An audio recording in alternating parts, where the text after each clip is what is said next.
Well, hello, friends. Mark Holmes here, and as always, I want to thank you all for watching, commenting, subscribing, and being part of the Joe Blue Sports Report. Without you guys, as well as you ladies, this literally does not work. The funny thing is, sometimes the best moves you make end up being the ones that you don't make. And that's the truth.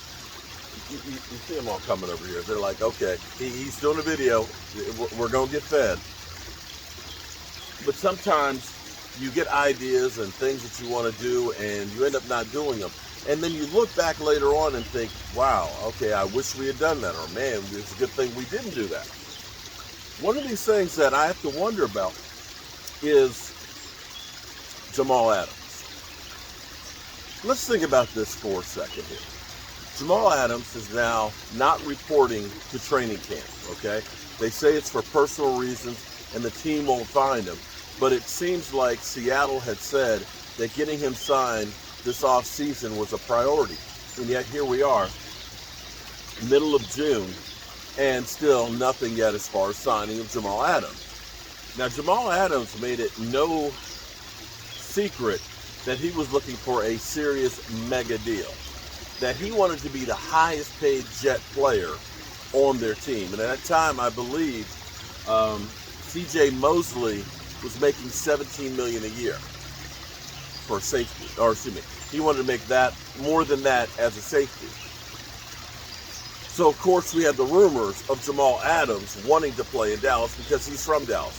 Everybody always pimps out the Dallas Cowboys. Everybody always talks about, I'd like to go to the Cowboys because that brings out more news.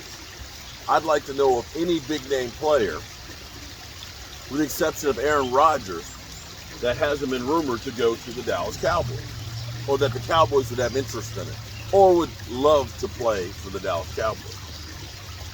Seattle Seahawks bid on that. And I'm wondering, as they look at this, they gave up safety Brady McDoodle, okay, to the Jets, and they traded not one but two number ones to get him. That's a high price to pay for any player, especially a safety. And so now they've spent that capital on him. He's on the last year of his rookie deal, and he's holding the cards because you've invested a lot into getting him. You almost have to.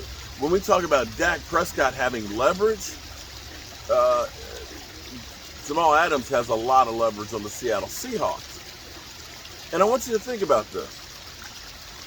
If we had made that move for him, and hypothetically we would have been dumb enough to give up as much as the Seahawks did, what we're saying is Damian Wilson,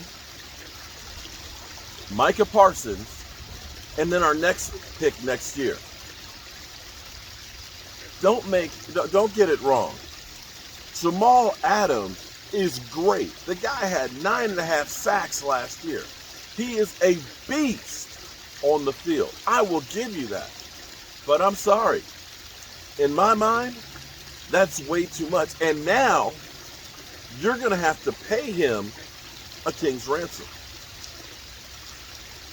Or franchise tag him. In which case, he's not going to be happy because we've already seen that situation with the Jets. So now you've got a diva player.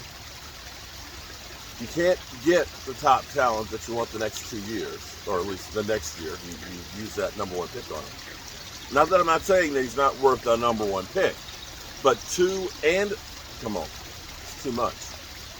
And I dare say that the Dallas Cowboys, had they made that move for him last year, wouldn't be in any better position. I think the Cowboys made the right call in not making that call and spending that money on him. Now that brings us to the question of, do you guys feel confident, because I know what you're going to say. You got Keanu Neal, dude. Whoa. Okay. And you got DeAndre Kazee. Okay. DeAndre Kazee, that are safeties that you brought in. And you're probably like, yeah, you got bargain basement shopping as opposed to Jamal Adams. True. But see, you can't look at it as that.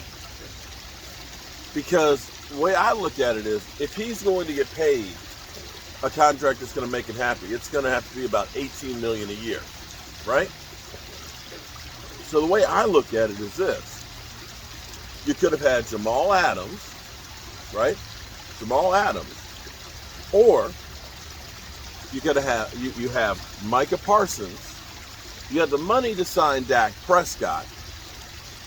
You ended up bringing in KZ along with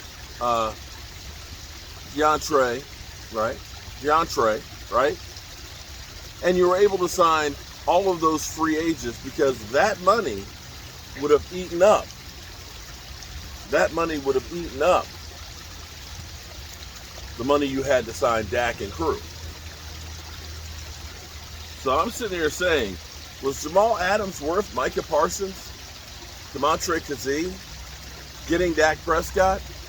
Nah, bro. Nah.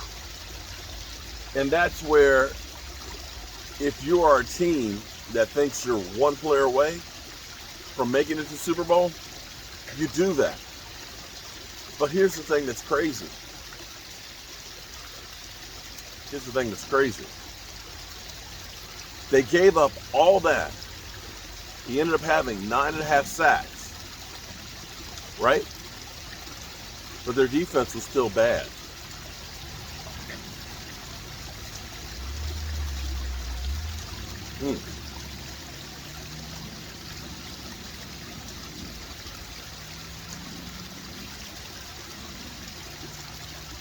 Yeah.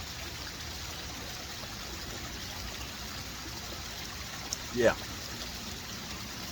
And so, I don't know what his personal reasons are for missing training camp, mini camp for him. But in my mind,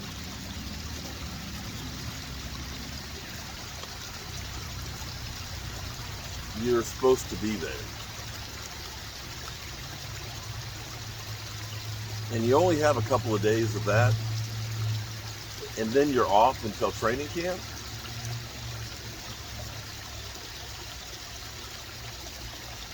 Sounds kind of fishy that he's sending a message to the Seahawks. Get my deal done, or I ain't gonna be here.